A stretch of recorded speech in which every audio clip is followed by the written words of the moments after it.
Eh bien, avec tout ça, on va passer à la dernière chronique de cet épisode. Alors, on l'a un petit peu teasé tout à l'heure.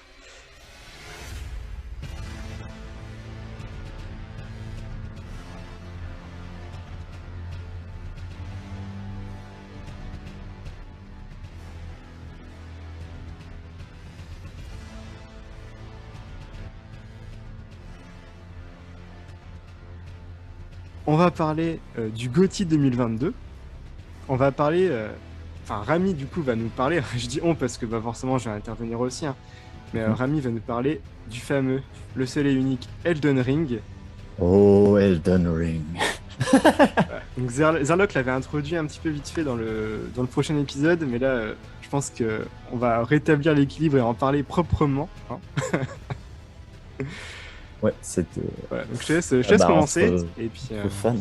Alors, ouais, donc Elden Ring, le nouveau et dernier jeu de From Software, donc qui est connu pour avoir en quelque sorte inventé un style de jeu, mais quand on demande de définir ce style de jeu, en fait, ça s'appelle juste le mode difficile pour beaucoup quand ils donnent une définition. Donc, le style du Souls, où en fait, on va avoir des jeux qui sont exigeants. Donc, on a Dark Souls, Sekiro, Bloodborne, et donc là, le nouveau Elden Ring, qui est donc un jeu de médiéval fantasy, vraiment dark fantasy, un jeu de rôle. Et en fait, après 150 heures de jeu, et Florian, tu peux nous dire combien tu es déjà? moi, je touche les 60 là.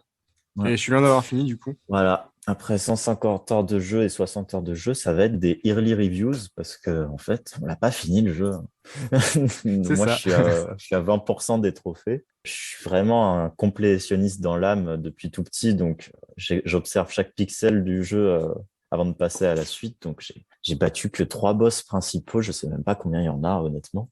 Donc, ouais, 20% des trophées après 150 heures, ça vous donne une idée de la durée de vie si vous êtes complétionniste. Maintenant, j'ai un ami qui l'a fini en 120 heures, hein, donc il faut Oula. pas, il faut relativiser, hein. Ça dépend de votre style de jeu, hein. Vous pourrez le finir plus vite que moi, hein, c'est très certainement, surtout si vous mourrez moins souvent. Donc je vais quand même vous en parler parce que comme Florian l'a introduit.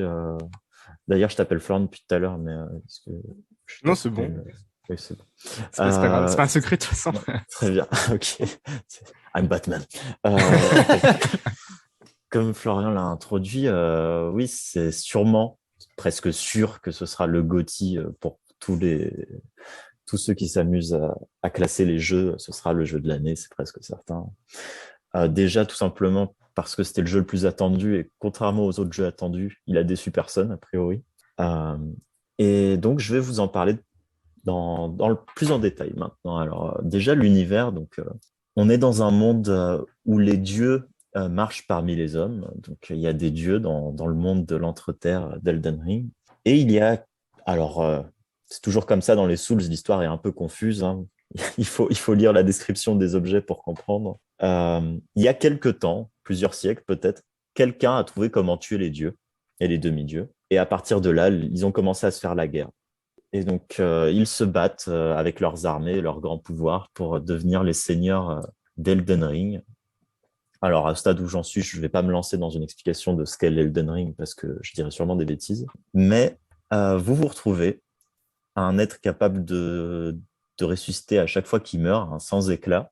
Vous vous retrouvez dans ce cycle de réincarnation d'immortel à essayer de prendre le dessus dans ces affrontements. Donc, vous allez explorer l'Entre-Terre, le royaume d'Elden Ring, et essayer de vaincre les différents dieux et demi-dieux qui sont encore en train de se crêper le chignon, et d'être le dernier debout à la fin, en quelque sorte. Donc ça, c'est pour le Est-ce scénario de qu'Elden base. Ring Donc, serait un ouais. Battle Royale? Bah, est-ce que Elden Ring, ce serait pas les amis qu'on s'est fait sur le chemin, en fait? Je vous dis, je sais pas, peut-être on reviendra avec Flo quand on sera plus avancé, mais bon, là, comme ça, on est sûr de pas vous spoiler, en tout cas, puisque on l'a pas fini. Donc ça, c'est un petit résumé de l'histoire. Au niveau de la patte artistique, ceux qui connaissent les jeux de la série savent que, en termes de character design, c'est vraiment incroyable. Donc, à chaque fois, ça peut prêter à confusion. On a Miyazaki qui travaille sur le projet, mais c'est pas le Miyazaki que tout le monde connaît, hein, c'est un autre. Qui donc va faire des créatures, certaines sont épiques, donc des dragons vraiment incroyables, et d'autres qui sont cauchemardesques, des ennemis, quand vous allez les voir pour la première fois, vous allez sursauter, vous allez courir dans la direction opposée parce qu'on voit ça dans très peu d'autres jeux, en fait. C'est vraiment des visions de cauchemar pour certains mobs. Et je vais en reparler, mais le bestiaire, je pense que si on prend tous les concurrents directs de Elden Ring, le bestiaire n'est pas aussi large, même s'ils se mettent à tous. Le bestiaire de Elden Ring est incroyable. On croise jamais deux ennemis pareils. Et à chaque fois, c'est tout un pattern d'ennemis à apprendre et des surprises. Et ça représente un travail d'animation pour les développeurs qui est exceptionnel, quoi. Enfin, je pense qu'il y a plus de monstres que dans un Pokémon et ils sont plus cool, quoi. On prend plus de plaisir à étudier leurs faiblesses, quoi. On n'est pas sur du pierre, papier et ciseaux, quoi. Les musiques sont assez discrètes. On va en reparler parce que c'est un open world, donc les musiques sont pas omniprésentes. Parce que avoir de la musique tout le temps dans les oreilles quand vous vous baladez, ça peut être un peu éreintant. Donc, les musiques vont vraiment être présentes dans les combats de boss. Elles sont toujours aussi bien comme dans tout le reste de la série et vont vraiment donner encore une autre dimension épique aux combats qui le sont déjà. Et sur le scénario, donc j'ai dit que comme dans les autres jeux de ce studio, donc de From Software, le scénario est assez en retrait. C'est à vous d'essayer de comprendre, comme un petit détective, d'essayer de comprendre ce qui se passe. Le moyen principal pour comprendre ce qui se passe, c'est de lire les descriptions des objets que vous trouvez, qui vont vous donner des informations en plus. Et malgré tout, c'est le jeu de la série, enfin le jeu du studio, où le scénario est le plus en avant, je trouve. Alors, peut-être, Florian, tu me diras juste après ce que tu en penses, mais pour moi, les PNJ sont les plus intéressants d'un jeu From Software qu'on a eu. On a vraiment envie de savoir ce qu'ils font là, de leur parler. Et de temps en temps, on a des cutscenes qui sont toutes plus épiques les unes que les autres, alors que dans les premiers jeux du studio, on avait vraiment une cutscene au début, une cutscene à la fin et aucune entre deux, quoi. Donc, je sais pas ce que tu en penses sur le scénario, si tu le trouves plus présent ou pas. Ouais, alors juste un truc pour les cutscenes. En fait, il y a toujours des cutscenes dans les Souls, mais c'est au début des. Enfin, c'est la première fois que tu croises un boss, en fait. Ouais, Il y a une cutscene, une cutscene là et c'est tout. Voilà. ouais, mais là, on va en avoir qui. Enfin, je sens que les boss ont un peu plus de background juste par leur cutscene, en fait, que dans d'autres jeux. Peut-être pas Sekiro, Ouais, mais. ouais, ouais, je suis d'accord avec toi. Sur ça, je suis d'accord. Ouais. Ouais. Du coup, je vais rebondir un petit peu déjà sur tout ce que tu as dit là, et comme ça, après, on pourra enchaîner sur tes autres Ouais. points. En premier, c'est la musique. Alors, il faut savoir que dans les Souls, il y a habituellement pas du tout de musique, sauf à des endroits particuliers ou contre les boss. Et là, en fait, du coup, dans Elden Ring, il y a un petit peu plus de musique. C'est-à-dire que quand on se balade dans l'entreterre, il y a un petit fond musical pour nous accompagner. Évidemment, ça change en fonction des zones. Et donc là, moi, je suis dans une des zones un peu plus avancées du jeu, qui est une zone un peu en totale putréfaction. Et la musique, elle est super angoissante. C'est un truc de fou. Ouais, complètement. Moi, je suis sorti de cette zone la première fois parce que la musique me stressait, en fait. Ouais. Donc ça marche super bien, en fait, hein, tout simplement. Ouais, complètement. Et effectivement, alors pour ce qui est de la narration, effectivement, elle est. Alors sur l'échelle du marché du jeu vidéo, c'est extrêmement en retrait. Par contre, à l'échelle des autres Souls, la narration elle est quand même plus présente, mais il faut aller chercher les personnages, il faut leur parler plusieurs fois, être attentif, faire ce qu'ils nous disent de faire ou pas selon l'envie, mais vraiment, il faut aller chercher l'information. Et une fois qu'on fait ça, qu'on est attentif à ce qui se passe et qu'on pousse pour avancer les quêtes, c'est absolument génial. Et effectivement, les personnages sont super cool et on a envie de les recroiser et d'avancer leurs histoires, quoi. Mm. Notamment, là, Comme, voilà, je suis un peu en gros, là, je suis plutôt sur les quêtes de Rani.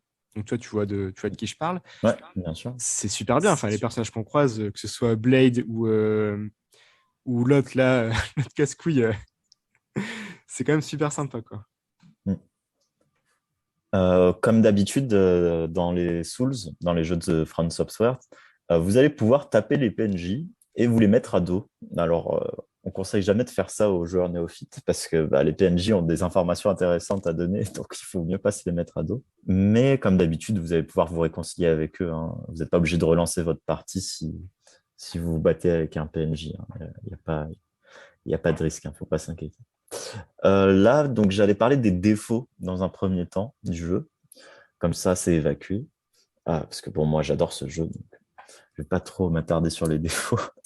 Mais donc, ouais, pour moi, Il ne faut pas forcément chercher une immersion à 100% quand vous lancez Elden Ring, surtout si vous êtes habitué au RPG très immersif. Elden Ring, ça reste un jeu vidéo pour moi, avec un lore incroyable, mais il y a des choses qui vont vous sortir de l'immersion. Déjà, il y a des bugs. Donc, moi, j'ai eu quelques bugs. Maintenant, comme je suis un habitué, ça va, mais je pense que les joueurs pour qui c'est le premier Soul, ça peut frustrer qu'un bug vous fasse perdre tout votre argent. C'est pas très agréable. Il y en a quelques-uns. Il y a des baisses de FPS. Alors moi, j'ai joué sur PS4. Je sais pas si Flo, toi, t'en as eu sur PS5. Si, si. Ouais. Ouais, Donc techniquement, le jeu, il est pas très. voilà, donc on a parlé de la part artistique. Donc il faut faire la différence entre artistique et technique. C'est-à-dire que l'équipe a une superbe imagination, mais techniquement, ça ne suit pas toujours. Donc, on va avoir, s'il y a trop d'ennemis à l'écran, des baisses de FPS, des choses qui ne s'affichent pas si vous êtes à plus de 100 mètres. Et quand vous avez une longue vue, ça rend l'utilisation de la longue vue un peu caduque, que les choses ne s'affichent pas à distance. Euh, et oui, des choses techniques. Alors, tu m'avais parlé du fait que tout le jeu se chargeait. Est-ce que tu Ouais, c'est ça. peux En fait, leur détailler un moteur, peu? il n'est pas prévu pour faire de l'open world. Et normalement, ce qui se passe dans ce type de jeu, c'est que le moteur, en fait, il va charger que ce dont il a besoin et que ce qui est devant le joueur, en gros, quoi. Dans Elden Ring, en fait, c'est comme dans, c'est comme dans Dark Souls à l'époque, il y a toute la map qui est chargée tout le temps. Et c'est pour ça qu'au bout Voilà. d'un... Et la map, forcément, elle est immense. Et du coup, bah, c'est ça qui va provoquer au fur et à mesure des ralentissements, voire des crashs si on joue trop longtemps, quoi. Mm. Toi, tu m'avais dit que tu n'avais pas de temps de chargement sur PS5 très court. Ah ouais, ça va super vite. Ouais. Ça c'est Mais la moi, petite sur, magie. voilà, sur PS4, chaque mort, déjà, vous avez une petite mort parce que vous perdez tout votre argent. Mais en plus, vous devez vous taper un temps de chargement assez désagréable et assez long. Et c'est d'autant plus désagréable quand le temps de chargement vous ramène 5 mètres à l'endroit où vous êtes, de l'endroit où vous êtes mort. Donc, vous ne comprenez pas pourquoi il y a eu un tel temps de chargement. Le temps de chargement est aussi long, peu importe la distance parcourue lors de ce temps de chargement par votre personnage. C'est assez désagréable. D'accord. Euh, Et le J'ai complété un bruit. petit. oui, Je disais, et le bruit de la oui, PS4. oui, c'est vrai. Ah. Alors j'ai Alors moi, j'ai complété. nettoyé la mienne récemment, donc ça va, j'ai pas trop de bruit. J'ai complété vite fait sur la partie technique. Qu'est-ce qu'on disait? Ah oui, alors ouais, du coup, moi, je suis sur PS5 et je joue avec la version PS5 sur PS5. Alors moi, pour tout ce qui est distance d'affichage, j'ai pas trop de problème. Ça affiche super loin. Ouais, Donc à ce niveau-là, il n'y a pas de ok. problème. Le jeu, globalement, il est plutôt fluide. Il y a quelques ralentissements, mais rien de bien gênant. Donc vraiment, c'est des bonnes conditions. Si vous tenez absolument au framerate et au 60 FPS, la meilleure manière de jouer, en fait, c'est de jouer avec la version PS4 sur PS5. Ah d'accord. Voilà. Parce que là, si on fait ça, alors du coup, ça se paye par il y a un petit peu moins de fidélité visuelle. Donc, il y aura peut-être des textures un peu moins bonnes et une distance d'affichage qui sera moindre. Mais ça atteint le 60 FPS constant. Ok, d'accord, c'est bon à savoir. Ouais. Et voilà, donc Alors, j'ai sur... pas vérifié moi-même, même si j'aurais pu le faire. Mais en fait, moi, j'avais précommandé la collector. Et vu qu'ils ont des problèmes d'acheminement avec la pandémie, tout ça, Bandai Namco, ils m'ont envoyé un code du jeu. Et du coup, j'ai la version numérique PS4 et PS5. Donc, j'aurais pu installer la version PS4 et je ne l'ai pas fait parce que. Hmm. Voilà. Ah oui, il n'y a pas de... Et, et, euh, et du coup, j'ai aussi le jeu en physique. D'accord. Bref, tu sais, je pourrais dire que je pourrais vérifier le truc sur PS4, mais que je n'ai pas fait. Hmm. Voilà. Bon, je pense qu'on fait confiance à la source. Ouais, ouais. Voilà, donc en termes de artistique, ça, vous allez vous en souvenir toute votre vie, c'est sûr. Maintenant, en termes de texture, bah, il y aura peut-être, si vous avez pu jouer à God of War ou Uncharted sur PS3, les textures sont meilleures, quoi. Bah, même le remake de Demon's Souls sur PS5. Ouais, ouais, mais là, et pour PS5, pour le coup, Ah oui, il tu y a l'as pas des jeux encore fait, du coup. PS3 qui sont un peu plus épurés en termes de technique, quoi. Mm. Euh, donc, ah oui, un dernier défaut. Alors moi, ça m'est égal complètement, mais euh, donc vous avez sûrement entendu parler qu'il y avait une collab avec R.R. Martin. Et en fait, la collab est assez anecdotique finalement. Je ne sais pas si tu veux en parler un peu plus, Florian. Ouais, en fait, à ce stade, on ne sait pas trop vraiment ce qu'a écrit Martin. Alors, sur les news qu'on avait eues à l'époque, en fait, il a travaillé dessus au tout début du développement. En fait, il a écrit le lore, en gros. Enfin, c'est ce qu'on Mm. sait. Mais on ne sait pas exactement ce qui a été conservé, ce qui a été modifié, etc. Donc, c'est dur de savoir exactement ce qui a été écrit par Ouais, Martin. Par contre, on sent, enfin, ça transpire un petit peu de certains thèmes de Game of Thrones, notamment la folie du pouvoir. Parce qu'en fait, ce qui se passe, c'est que bah, y a les différents dieux là qui s'affrontent les uns les autres. Ils se font la guerre pour des éclats du cercle du d'Eldion, cercle justement. des... Et bah, ça les rend fous, en fait. Et du coup, Ah bah, oui, c'est les gens du bas peuple, en fait, qui vont payer un petit peu les pots cassés. Et on sent aussi le thème bah, justement de ces personnes du bas peuple, donc les tarnished, en fait, les sans éclat, qui vont bah, vouloir s'élever et aller affronter ces dieux. Alors, c'est des thématiques qu'on avait un petit peu déjà dans Dark Souls, hein, finalement, avec les oui, c'est morts-vivants très qui doivent, similaire. ouais, avec les Ouais. morts-vivants qui doivent aller s'attaquer un petit peu au, Seigneur des Flammes, au Seigneur des descendre. Flammes, ouais. Donc voilà, donc on sent un petit peu des thèmes propres à Martin, mais aussi au studio, et du coup, c'est un petit peu difficile de faire le tri entre ce qui aurait pu être écrit vraiment par Oui, Martin et bah, ce qui est habituel au studio, en fait. Donc, oui, voilà, il n'y a pas sa signature claire quelque part. ouais. Même si Euh, sur le côté un peu épique, grande guerre entre différents royaumes et tout, on peut oui, y c'est voir vrai. un petit peu du Martin, mais voilà, Oui, sans être sûr. c'est vrai. C'est vrai. En fait, justement, dans les précédents Dark Souls, on avait déjà une idée de seigneurs qui se battaient. Mais comme les Dark Souls sont des enchaînements de donjons, on ne se rend pas forcément compte qu'il y a une bataille rangée entre des armées, puisqu'on enchaîne des donjons. Là, en fait, on a un open world pour la première fois et on voit vraiment les frontières des différents royaumes. Au fur et à mesure qu'on les parcourt, on voit les armées différentes qui ont des tenues différentes, des techniques de combat différentes. Et quand on arrive dans le château d'un des seigneurs, bah, vous n'y arrivez pas comme ça, quoi. Pas, il faut quand même passer par l'armée avant d'arriver au château et vous sentez le côté épique qu'on peut avoir dans Game of Thrones avec les différentes maisons qui ont toute leur histoire et leur style. Donc justement, donc c'est un open world, je voulais en parler parce que c'est l'open world, ça commence à faire des années que ça existe dans le jeu vidéo. Au début, c'était une révolution. Maintenant, il y a beaucoup de joueurs qui ne voient plus trop d'intérêt à ce qu'un jeu soit en open world. C'est limite gadget quand un jeu choisit d'être en open world maintenant. Et donc, pour la première fois, le studio qui est connu pour ses donjons au level design intriqué, labyrinthique, très étroit, et bien maintenant, il se lance dans l'open world. Donc, on a vu pas mal de choses passer. C'est juste Dark Souls en open world. Bah, oui, c'est pas tout à fait faux, mais en fait, l'open world est maîtrisé pour moi. Donc, ce que je veux dire par là, c'est que l'open world, il n'est pas vide. Alors, moi, quand j'ai joué à beaucoup d'open world, notamment le dernier que j'ai fini, c'est Horizon Zero Dawn, mais j'ai beaucoup joué au Assassin's Creed aussi. C'est des jeux où l'open world va juste être une distance entre les quêtes principales et les quêtes secondaires vont être tout simplement de la collection, où on va récupérer des objets qui se ressemblent tous les uns les autres, à part peut-être parfois juste le skin qui est différent. C'est vraiment, enfin, j'ai l'impression de travailler en fait quand je joue au jeu open world. J'ai l'impression de devoir travailler, de récupérer des choses. C'est pas forcément du fun à l'état pur pour moi, mais il y a un côté addictif qui fait que je le fais quand même. Mais bon, voilà, c'est comme ça. Et C'est un truc, pardon, je te ouais, coupe un peu, mais vas-y. c'est un truc qui m'avait, tu en as parlé de Horizon Zero Dawn, c'est justement un truc qui m'a énormément rebuté sur ce jeu, puisque je l'ai essayé, et déjà l'histoire a mis du temps à démarrer, et donc ensuite après, c'est vrai qu'il y a beaucoup ce sentiment de, bon bah si tu veux continuer l'histoire, il faut que tu ailles jusqu'à là-bas, etc. Enfin, c'est vrai que Ouais. ce sentiment de voilà, l'open world, c'est juste pour mettre de la distance entre deux quêtes, pour pas que tu enchaînes l'histoire et que tu te balades un peu. Ouais, ça marche pas tout le temps. Et les objets à collectionner, pour moi, c'est vraiment un moyen très artificiel de rallonger la durée de vie d'un jeu, surtout quand ils se ressemblent tous, les objets à collectionner, et que la récompense pour atteindre le 100% n'est pas intéressante, quoi, au final.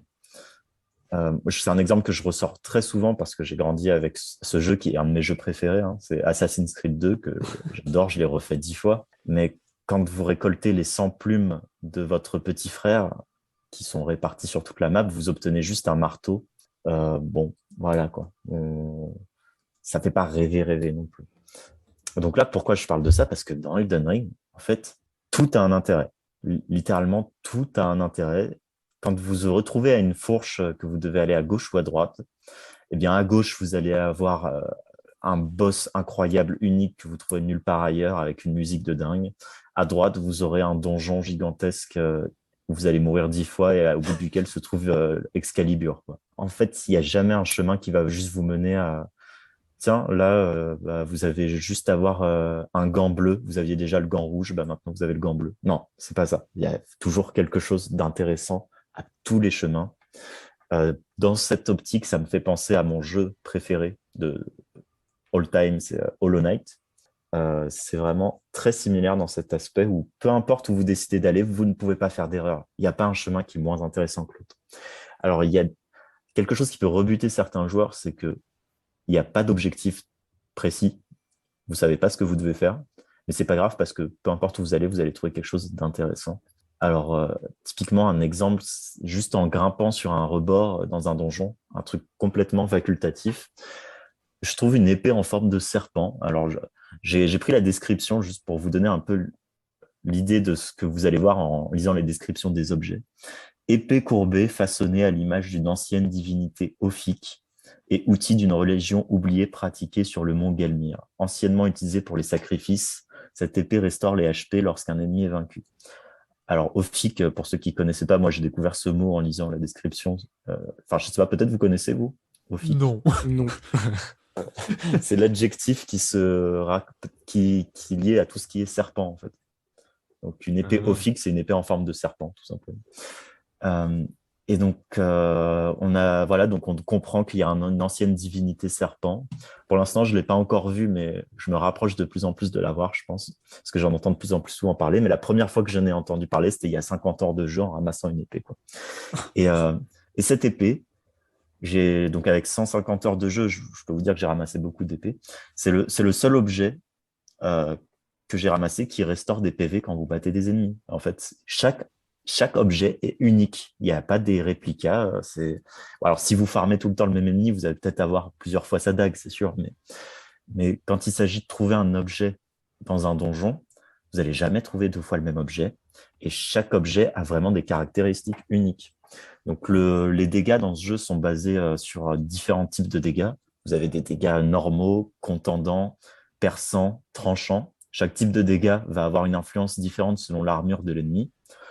Les ennemis en pierre, comme les golems, il faut vraiment y aller au marteau. Vous n'allez pas pouvoir les trancher, ces ennemis. Ça ne sert à rien d'essayer. Au contraire, les ennemis qui se baladent sans armure, comme des gros orques, qui ont juste la chair et leurs muscles à nu, il vaut mieux y aller au tranchant. Ils vont le sentir passer, ce genre de choses. Et en fait, ils vont combiner de manière très astucieuse les différents types de dégâts avec les différents types d'éléments. Donc, vous avez du feu, de la glace, de la magie, de la foudre, du poison, de la putréfaction, qui est un peu la peste en quelque sorte, du sommeil et d'autres choses, je crois Du que saignement.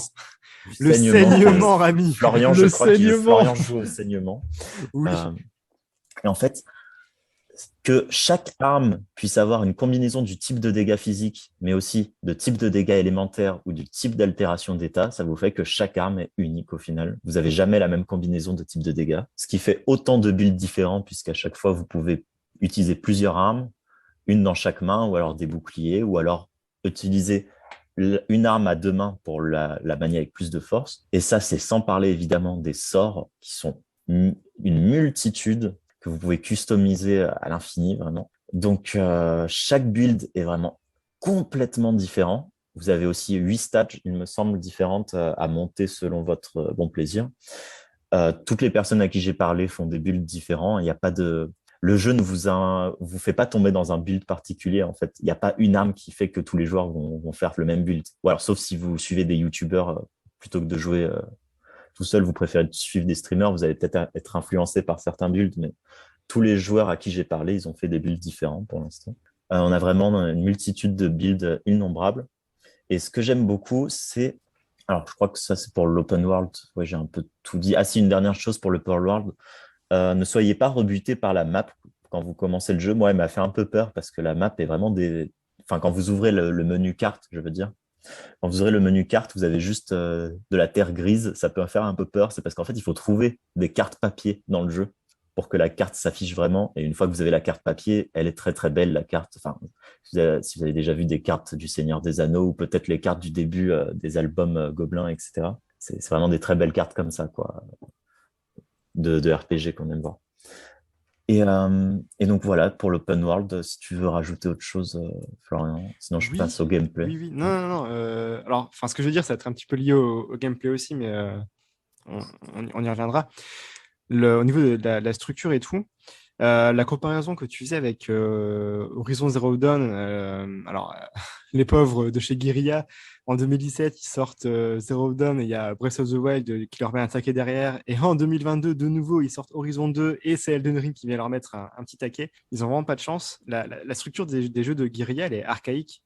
C'est-à-dire que c'est des points d'intérêt qui sont sur la map et il faut y aller. Et il y a des checklists et il faut récupérer tant d'objets, tant de trucs, tant de machins. Et en fait, c'est comme dans tous les open world récents, dans les Assassin's Creed, dans les Ghost of Tsushima, c'est pareil. Dans le menu, on sait à tout temps ce qu'on doit faire, quelle est la quête en cours, quelle est la quête secondaire en cours, le nombre d'objets qu'on a récupérés, etc. Ce qui fait que tout se transforme en checklist. Ces jeux-là, c'est Ouais. des checklists en fait. On remplit des jauges et c'est tout. Alors que dans Elden Ring, le jeu te lâche et c'est démerde-toi. Ouais. Tu n'as pas d'indicateur de quête. Alors si, tu as vite fait la direction de la quête principale avec les sites de grâce, mais c'est tout. Le reste, tu te démerdes et tu fais ce que tu veux. Si tu veux faire les quêtes secondaires, bah, tu peux les faire, mais il va falloir suivre ce que les personnages te racontent pour pouvoir le faire. Si tu veux collectionner des trucs, bah, il va falloir les trouver. Et le jeu ne te dit pas combien il y en a. Et juste, tu te débrouilles. Tu trouves des trucs, tu es content. Tu trouves rien, bah, voilà, c'est comme ça. Et il y a un nombre de trucs facultatifs. Et en fait, le jeu se fiche complètement de si tu loupes des trucs. Ouais. Il te Tu le sais laisse pas de faire. toute façon. Ouais, mais c'est Donc, ça. Et tu le sauras jamais. Là, j'ai t'es pas sûrement loupé. frustré. Ouais, et là, j'ai sûrement loupé plein de trucs. J'en sais rien. Et je le verrai plus tard quand je suivrai un guide après avoir fini le jeu. Et le jeu se fiche, en fait. Le jeu ne va pas te faire voir tout ce qu'il a à offrir. Il s'en fiche. Et ce qui fait qu'en fait, tu joues au jeu non pas pour remplir une checklist ou suivre une histoire ou je sais pas quoi. Tu joues au jeu par simple curiosité. Genre, tu y vas C'est parce ça. que tu es curieux, parce que tu as envie d'y aller, parce que tu as envie de jouer. Pas parce que le jeu te dit qu'il faut faire ci, qu'il faut faire ça. C'est toi-même qui te fixes tes propres objectifs. Et tout ça est guidé par la curiosité naturelle du joueur. Et comme je disais, bah, moi, les donjons, je les fais parce que je sais que je vais y trouver un truc potentiellement intéressant. Mais même au-delà de ça, les donjons, je les fais parce que j'aime bien jouer au jeu, en fait. Genre, j'adore le jeu, j'adore le gameplay. Moi, je suis fan des From Software depuis que j'ai joué à Dark Souls il y a quelques années. Ouais, J'adore jouer et je sais qu'au bout de chaque donjon, j'ai trouvé un boss et j'ai qu'une hâte, c'est d'aller affronter le boss. bien sûr. Juste parce que j'aime le jeu et le fait que le jeu me dise pas ce que je dois faire, bah, j'y prends d'autant plus de plaisir, en fait. Parce qu'à chaque fois, j'ai l'impression de trouver un truc spécial. Ayant platiné Horizon, donc j'ai à peu près j'ai poncé le jeu Horizon. Si vous me dites ce qu'il y a enfin quelle est la forme du rocher entre les deux villes principales, j'en sais rien en fait. Genre, moi, je faisais que courir dans Horizon d'un point A à un point B. J'ai aucun souvenir de ce qu'il y a sur la map, hein. Mais dans Elden Ring, je sais que dans 10 ans, je serai encore. Je peux indiquer son chemin à quelqu'un s'il est perdu parce qu'en fait, c'est mon aventure, quoi. J'ai découvert les choses moi-même à ma façon et donc chaque endroit, je le connais comme ma poche. Mieux C'est que ça. enfin, autant que la ville où j'ai fait mes études, quoi. Ah oui, mais Pour d'ailleurs, vous. c'est un aspect du jeu sur lequel je voulais rebondir, parce que ce que tu viens de dire m'y fait penser. Au début, quand on arrive dans une zone, ça paraît absolument immense, parce que c'est inconnu, et, euh, et voilà, on voit plein d'éléments par-ci, par-là. Et justement, ça, c'est un des aspects qui a été hérité de Breath of the Wild, c'est que tous les éléments, enfin, tous les donjons du jeu, à peu près, on les voit en fait. On peut par exemple monter sur une colline et voir autour tout ce qu'il y a à faire. Ouais, Et ça, c'est génial, parce que du coup, on repère les éléments et bien on y sûr. va par pure curiosité. Et en fait, bah, du coup, quand on arrive dans une zone, ça paraît immense parce qu'on ne connaît pas. Et à force de parcourir cette zone et le fait que la map soit pas détaillée et qu'il n'y ait pas de marqueur, etc., comme dans les Dark Souls d'ailleurs, on va se faire une carte mentale des environnements et on va se l'approprier en fait. Et c'est pour ça qu'à la fin, on connaît les environnements, c'est parce qu'on les a explorés nous-mêmes sans être guidés, qu'on a appris où se trouvait chaque élément, etc.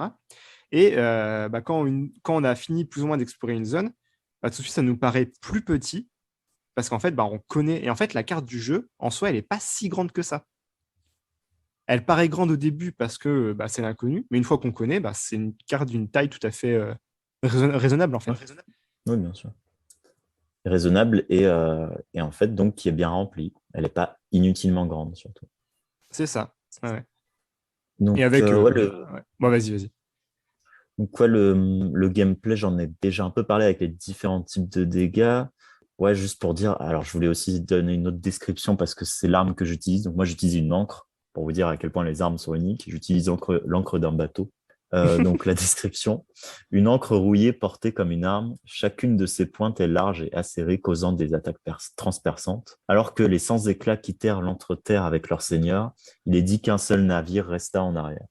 Donc là, juste dans le lore de l'encre, on est en train de me dire qu'il y a un bateau quelque part dans l'entreterre, une épave probablement, et je ne l'ai toujours pas trouvé, et j'espère la trouver pour savoir d'où vient mon arme, en fait, que j'utilise depuis bonne cinquantaine d'heures de jeu, parce que c'est l'arme que j'ai adoptée dans mon build. Je ne sais pas si, Florian, tu veux nous dire l'arme que tu utilises, toi. Alors moi, j'utilise les lames jumelles. Donc, c'est une épée double à la Dark Maul, en fait. dans Star Wars. C'est classe, c'est très classe. Ah, c'est trop bien. Ouais, donc on a vraiment une diversité de gameplay impressionnante. Enfin, c'est pas du tout un roguelite, mais si vous aimez combiner des choses dans un roguelite, faire des builds combinatoires vraiment très drôles, des combos, là c'est vraiment ça. Vous pouvez faire plein de combos qui n'ont pas été imaginés par personne encore. C'est à vous de créer votre build. Le jeu est encore tout récent, vous pouvez inventer des choses qui n'ont pas été faites, c'est sûr. Mais d'ailleurs, alors je te coupe 2 secondes du coup, mais par rapport à ça, au niveau de la diversité des builds, au tout début, alors moi, du coup, j'ai commencé, pour expliquer un peu, j'ai commencé avec la classe Wretch, c'est celle qui commençait à poil avec un gourdin, là. Ouais, on a fait pareil. Ouais.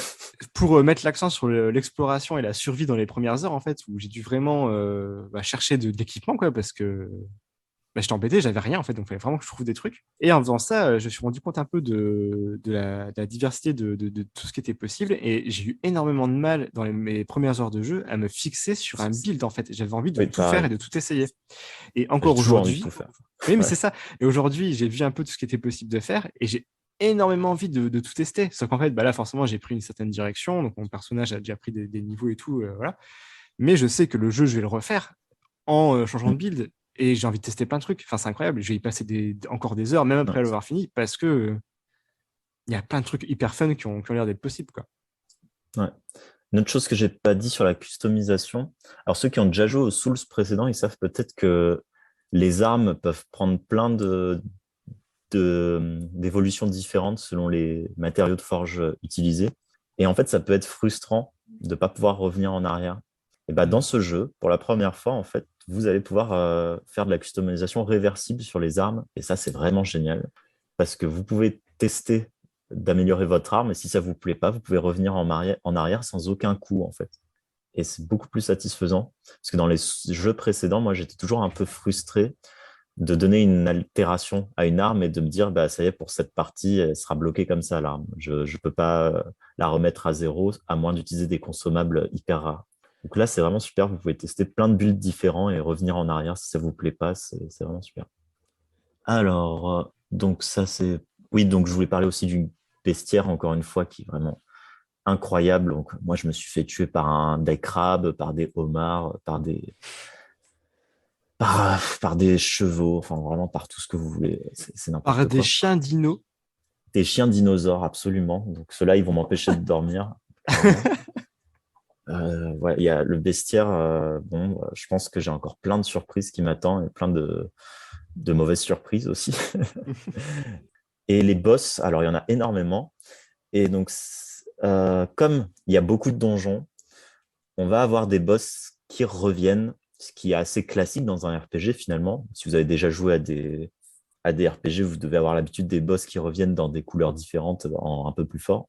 Là, les boss, ils reviennent pas dans des couleurs différentes, ils reviennent avec des moves différents et si vous êtes content de revoir un boss en vous disant ah celui-là je le maîtrise, ça va bien se passer, et ben en fait non. Donc c'est pas du tout redondant quand vous voyez un boss pour la deuxième ou troisième fois, parce qu'il ne va pas juste avoir une couleur différente, il va invoquer un squelette géant par exemple. Voilà. Donc ça peut surprendre. Vous êtes jamais assez préparé. Les boss vont toujours vous surprendre, même si vous avez l'impression que c'est juste un reskin d'un boss que vous avez déjà vu. Et évidemment, les boss principaux, eux, sont complètement uniques, hein. Je vous rassure, les boss principaux, vous allez les voir qu'une seule fois et ça va vous marquer, hein. C'est sûr et certain. Donc ça, c'est pour le gameplay. Et j'aimerais parler, en fait, dans un dernier temps, d'un sujet de débat qui est propre à la série et sur lequel on pourrait débattre super longtemps, c'est la difficulté. Parce qu'en fait, et vous en avez parlé quand vous avez évoqué Elden Ring dans un épisode précédent du Coin des Imaginaires, que en fait, il y a énormément de joueurs qui sont rebutés par cette série à cause de la difficulté. Et donc, avec Florian, on a un avis similaire mais divergent, c'est-à-dire qu'on est d'accord pour dire que c'est une bonne chose, mais qu'on n'a pas forcément le même avis pour autant. Mais je pense qu'on sera d'accord pour dire qu'en fait, c'est le jeu le plus facile du studio. Et je vais rentrer plus en détail là-dessus, mais déjà, si tu peux me dire si tu es d'accord là-dessus. Ouais, bah, pour l'instant, là où j'en suis, oui, effectivement, pour moi, c'est le plus facile. Après, c'est dû à deux choses. C'est premièrement, L'expérience. tous les deux, on maîtrise le gameplay. Voilà. Ouais. Et je pense que tu vas en parler du coup, mais Ouais. il y a plein de trucs pour faire que ce soit plus facile. Ouais. Voilà, donc si ça peut vous faire peur, vous dites ouais, ils ont fait tous les jeux, donc forcément c'est facile pour eux. Non, non, déjà, moi je suis mort plus d'une 200 fois, je pense, donc c'est pas si facile. Mais en fait, le jeu offre énormément de choses pour aider les nouveaux joueurs. Et notamment, il y a un aspect un peu roleplay. Alors, c'est mon interprétation à moi. Peut-être je vais chercher un peu loin, mais quand vous croisez un dragon géant qui crache du feu et qui a des bras plus grands que des camions, en fait, finalement, est-ce que c'est roleplay d'y aller à l'épée? Moi, je suis pas certain. Donc, j'y vais à l'épée personnellement et je meurs beaucoup, mais en fait, c'est un peu normal. Et le jeu vous permet de jouer magicien, ce que je ne fais pas. Mais en fait, quand vous jouez magicien, vous êtes à distance et vous bombardez avec des météores le dragon et ça paraît un peu plus logique, en fait. Donc, on entend beaucoup que magicien, c'est simple, mais en fait, j'ai envie de dire, c'est normal. Il n'y a aucune raison d'aller entre les quatre pattes d'un dragon et de l'affronter à la hache à moins d'être complètement cinglé. Donc, finalement, si vous jouez roleplay, vous jouerez sûrement magicien parce qu'il n'y a aucune raison d'aller affronter des insectes géants complètement nus, quoi. Vaut mieux le faire de loin en balançant des météorites ou en tirant des boules de feu ou des éclairs, quoi. Donc, il y a beaucoup de gens qui disent que le mode facile, c'est le mode magicien, mais moi, je ne suis pas tout à fait d'accord. C'est juste une autre façon de jouer. D'ailleurs, Florian, tu joues au saignement. Je pense que tu peux dire que c'est très fort le saignement et les magiciens, ils ont très peu d'outils pour faire du saignement. Oui, oui, tout à fait. Voilà. Donc, je ne dirais pas qu'il y a de build plus facile. Par contre, le jeu, lui, est plus facile puisque vous allez avoir énormément de choses qui n'existaient pas dans les jeux précédents. Alors, je vais en citer quelques-uns. C'est pas du spoil parce que c'est vraiment très tôt dans le jeu que vous les trouvez. Il y a des objets qui permettent pendant un certain temps de combattre sans consommer de magie ou alors avec la magie qui se restaure au fur et à mesure. Alors, on n'a jamais vu ça dans un autre Souls. C'est-à-dire que vous pouvez spammer les sorts hyper puissants avec la magie qui remonte toute seule. Ça fait un peu de cheat code. Vous avez des invocations. Les invocations, c'est des personnages qui vont se battre, des IA qui se battent avec vous, certaines qui sont des IA de mini-boss. Donc, vous pouvez avoir des mini-boss qui se battent avec vous. Certaines qui sont très tanky, donc qui peuvent survivre à tout le combat sans problème, tout le combat de boss sans problème. Et ces IA, le plus intéressant, c'est qu'elles aggro le boss. C'est-à-dire que le boss, il ne va pas vous attaquer. Il va se concentrer sur votre invocation. Donc, les gros puristes de la série vont appeler ça un mode facile. Moi, je pense que c'est une mécanique comme une autre, mais c'est vrai que c'est surprenant qu'un boss affronte votre invocation avec plus de... il se concentre vraiment sur votre invocation, ce qui fait que vous pouvez lui mettre des critiques dans le dos, ce qui est assez étonnant quoi, dans un jeu qui est considéré comme étant très difficile. Donc, ça facilite les choses. Notamment, j'ai un ami qui a décidé de ne pas les utiliser parce qu'il trouve que ça facilite trop les choses. Il a mis une 50aine d'essais sur un boss de fin. Et quand il a décidé enfin d'utiliser l'invocation, il a battu le boss du premier coup.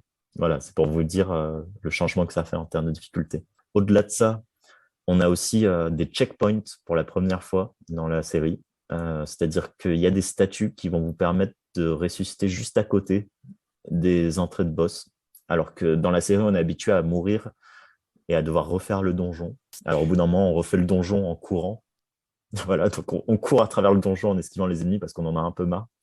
Mais Alors, là, vous allez... Oui, pas il y a, toujours, hein, évidemment. il y a différents aspects par rapport à ça. Effectivement, dans les anciens jeux, les points de save étaient assez éloignés des boss. Enfin, notamment dans Demon's Souls, dans Dark Souls, des fois, il fallait se retaper des bouts de niveau pour retourner au boss. Ouais. Effectivement, on le faisait en courant et en esquivant les ennemis. Hein, donc voilà, mais il fallait prendre le coup. Et on n'était pas sans risque de mourir de nouveau sur le chemin. Ouais. Au fur et à mesure que la série a évolué, on trouvait les points de save de plus en plus proches des boss, notamment dans Dark Souls Ouais. 3. En général, le point de save il est quand même relativement à côté. Ou C'est vrai. alors, on a ouvert un raccourci pour raccourcir le chemin, quoi. Donc, ça allait. Donc, il y avait moins ce côté aller-retour jusqu'au boss. Là, dans Elden Ring, effectivement, les points de save en soi, il y a deux types de points de save en fait. Il y a ceux qui sont les sites de grâce où on peut se téléporter et monter de niveau, etc. Et il y a les effigies de Marika, aux côtés desquelles on peut respawn pour aller affronter le boss, mais auprès duquel on ne pourra pas monter de niveau en fait. Oui, et ou Voilà. changer le build. Ouais. Ouais, c'est ça. Donc en fait, si on veut changer le build, etc., il faudra retrouver un autre site de grâce pour revenir à cette effigie en fait. C'est pas non plus trop puissant en fait, je trouve. Oui, bien sûr. Voilà, donc ça, c'est des choses qui facilitent. Voilà, vous avez des invocations hyper tanky qui aggro les boss. C'est quand même assez étonnant la première fois. Et vous avez du combat à cheval aussi dans l'open world. Le combat à cheval est quand même beaucoup plus simple parce que vous êtes assez éloigné des ennemis et vous les frappez et vous enfuyez sans qu'ils aient eu le temps de vous frapper, de riposter. Donc ça facilite pas mal les choses. Et c'est bien pris en compte d'ailleurs dans le gameplay puisque les combats à cheval en général donnent moins d'XP. Donc vous pouvez pas exagérer et aller tuer facilement des dragons à cheval parce que en fait ça donne moins d'XP que si vous en tuez un dans un donjon, tout simplement. Donc vaut mieux quand même se battre à pied dans les donjons pour monter de niveau. T'as pas le choix de toute façon dans les donjons. Oui, oui, bien sûr. Et aussi, alors ça, c'est quelque chose que je connais pas très bien parce que c'est pas mon style de jeu, mais comme d'habitude, depuis le début de la série, vous avez le multijoueur. Donc, dans cet épisode, ceux qui connaissent un peu savent que les invocations d'autres joueurs pour vous aider sont un peu aléatoires. Bien, dans cet épisode, vous avez ce qu'on appelle les recueils d'invocations, qui fait que vous allez vraiment pouvoir invoquer vos amis, si vous voulez, très facilement, et pas vous retrouver avec des parfaits inconnus. Vous pouvez vraiment invoquer vos potes et affronter les boss ensemble. Alors, on rappelle que ça double la barre de vie des boss à chaque fois, mais c'est quand même c'est très drôle. J'ai des amis qui font ça régulièrement et qui prennent beaucoup de plaisir à jouer à deux.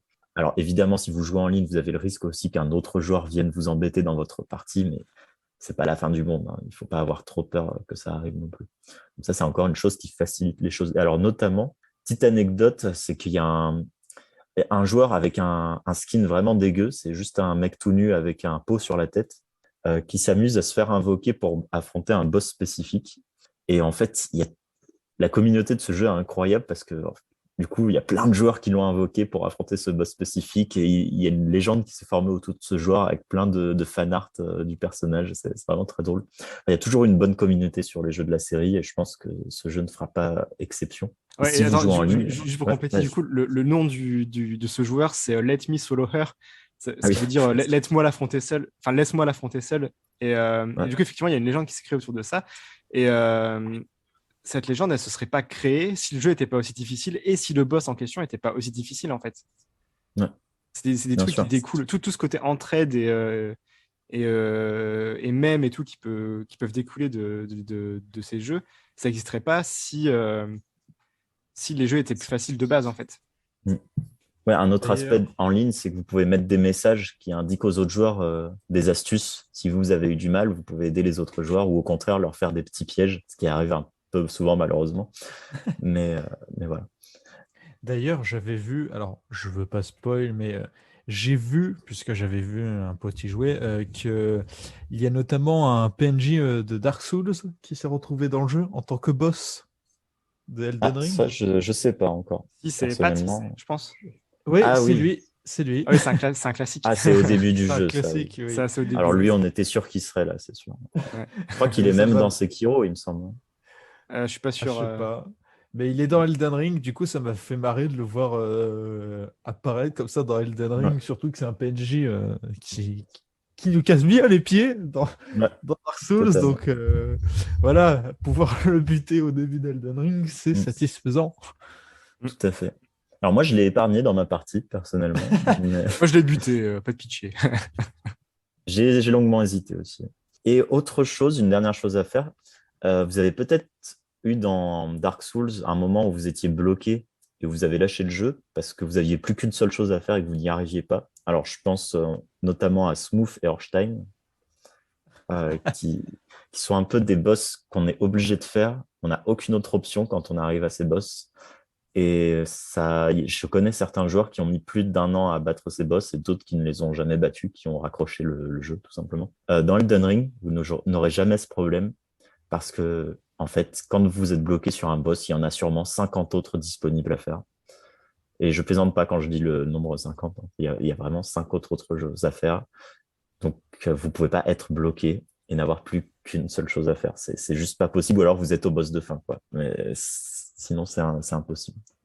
Donc, je rassure vraiment les gens qui pensent qu'ils y arriveraient pas. C'est le jeu le plus facile de la série, notamment si vous utilisez tous les pouvoirs qui sont à votre disposition, principalement l'invocation. Ouais, voilà, c'est Donc, ça. Et en fait, ouais.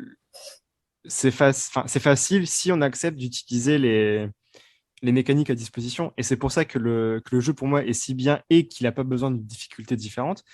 C'est que c'est beaucoup plus malin que de juste changer de difficulté et du coup altérer vite fait la barre de vie des boss ou je sais pas quoi.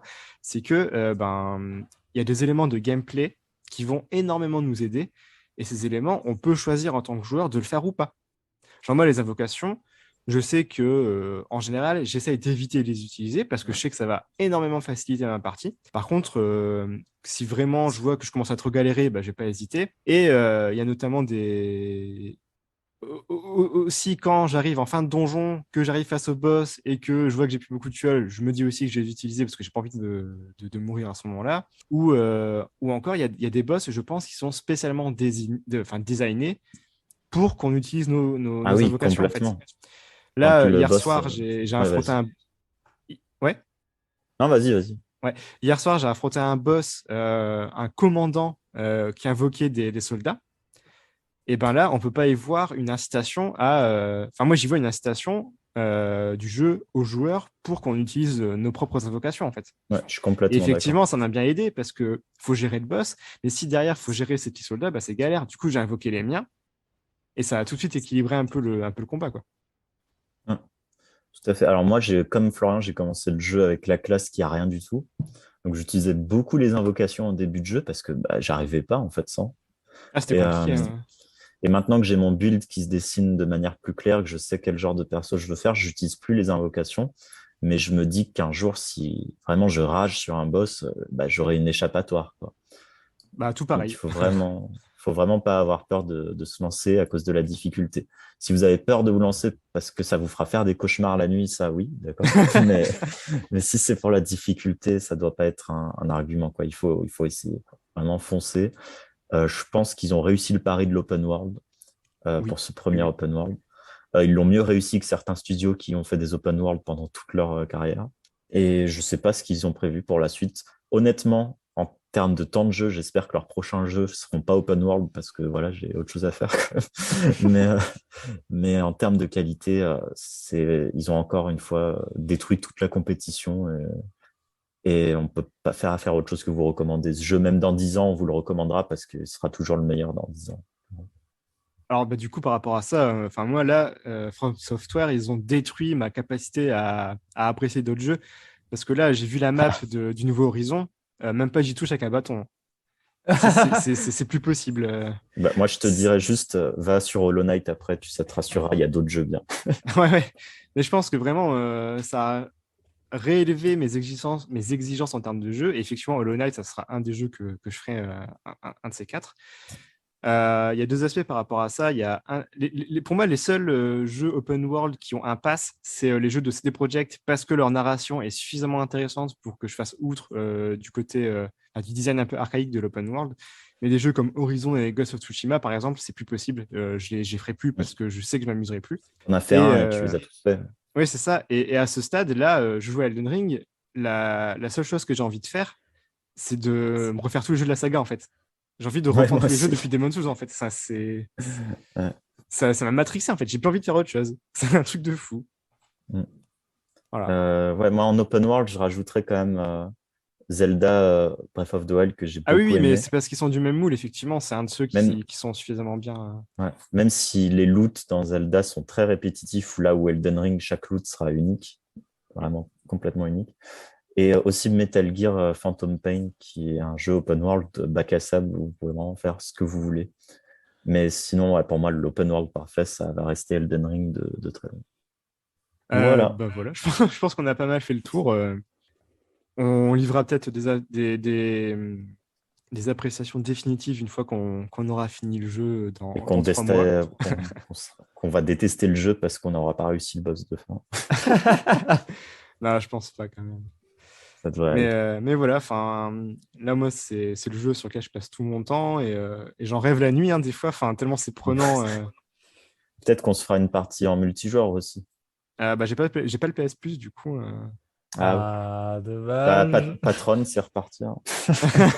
Voilà, payez-nous le PS Plus qu'on puisse jouer ensemble. Ouais, bah voilà. C'est une Bah, blague, hein, bien sûr. oui, oui, bah, de toute façon, il n'y a pas de... il y a pas de Patreon ouvert, donc Pas encore. pas encore. Non, mais il peut y avoir un imposteur qui le fait à ta place. Non, non, il n'y a pas de Patreon. Si jamais vous voyez un patron au coin des imaginaires, c'est un fake. Voilà. Comme ça, c'est dit. Bah écoutez, on va s'arrêter là. L'épisode va être pas mal long, je pense encore. Yes, bah, comme Elden Ring. Tout à fait. On espère que ce sera aussi intéressant que le jeu. Bah voilà, donc bah, merci à vous deux d'avoir fait cet épisode avec moi. Pour les auditeurs et auditrices, bah, je vous invite comme d'habitude à lâcher le pouce bleu, l'abonnement et à nous rejoindre sur Twitter et sur Discord, surtout sur Discord.